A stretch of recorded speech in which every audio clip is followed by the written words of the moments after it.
Hoy vamos a ver el capítulo 11 del libro de los Hechos. En este capítulo aprenderemos la relación entre los creyentes de Jerusalén y los nuevos discípulos gentiles. Debemos tener presente que el problema de la iglesia de Jerusalén no es el prejuicio, más bien es una mala comprensión de los propósitos de Dios.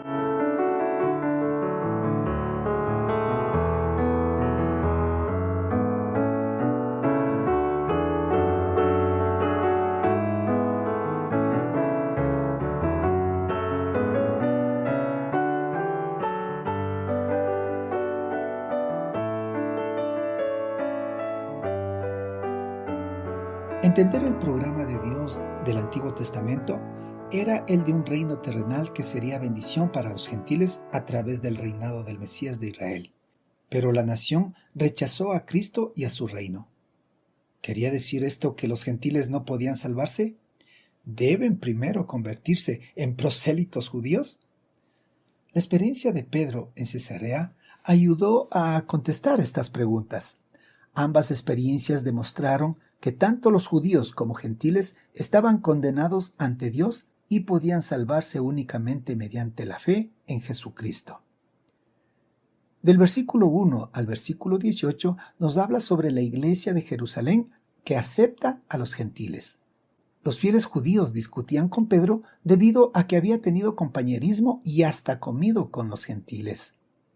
Cristo había ordenado a los discípulos que empezaran en Jerusalén, y cuando Jerusalén creyera, la nación recibiría al Mesías y el reino sería establecido. Pedro no fue a la casa de Cornelio porque entendiera el nuevo programa de Dios, sino porque el Espíritu Santo se le ordenó personalmente. Estos creyentes judíos que criticaron a Pedro lo hicieron no porque odiaran a los gentiles, sino porque querían ser fieles a la voluntad revelada de Dios. Cuando Pedro les contó cómo el Espíritu les había guiado y sellado su ministerio al venir sobre los creyentes gentiles, los cristianos judíos se regocijaron y glorificaron a Dios. Notemos que Pedro demostró que lo que hizo fue la voluntad de Dios, señalando su experiencia personal, la dirección del Espíritu y la palabra de Dios. Estos tres elementos esenciales son siempre necesarios para hacer la voluntad de Dios: el testimonio personal, la dirección del Espíritu en nuestros corazones y la clara enseñanza de la palabra de Dios. De los versículos 19 al 26 vemos a la iglesia de Jerusalén donde anima a los gentiles. Ahora el evangelio va a un nuevo territorio gentil, Antioquía, una ciudad clave de Siria. La persecución que se describe en el capítulo 8 había esparcido cristianos hasta puntos tan distantes como Antioquía, aproximadamente unos 500 kilómetros al norte de Jerusalén.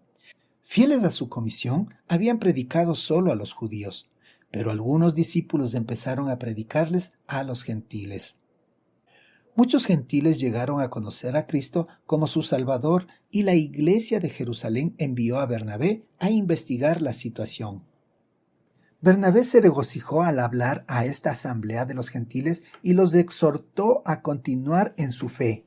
Del versículo 27 al 30 vemos a la iglesia de Jerusalén que recibe ayuda de los gentiles. Los creyentes gentiles enviaron ayuda material a los creyentes de Judea como expresión de amor cristiano. ¿Qué había ocurrido? El programa del reino, con sus bendiciones especiales, había concluido. Mientras el reino se le ofrecía a los judíos, el Espíritu confería bendiciones especiales a los creyentes y no había entre ellos ningún necesitado. Pero cuando el reino fue finalmente rechazado con el apedreamiento de Esteban, se suspendieron estas inusuales bendiciones, dejando a los creyentes judíos en necesidad. Varias veces en la palabra leemos de una ayuda especial enviada a los santos pobres de Jerusalén. El modelo de dar que se registra en el libro de Hechos en los capítulos 2 y capítulo 4 no se aplica a la iglesia local hoy. Aun cuando el Espíritu manifestado es sin duda algo que debe desearse, notemos que los creyentes de Antioquía no tenían todas las cosas en común, sino que dieron contribuciones personales de acuerdo a sus posibilidades. Pablo nos instruye a proveer para los nuestros, advirtiendo que si no lo hacemos, somos peores que los incrédulos. El modelo de Dios para dar es que cada creyente dé las ofrendas al Señor, empezando en las iglesias locales. Hasta donde se sabe, este es el primer acto de caridad de esta naturaleza en toda la historia registrada. Un grupo de personas recogiendo el dinero para ayudar a otro pueblo. Con razón se les llamó cristianos por primera vez en Antioquía. Que Dios les bendiga.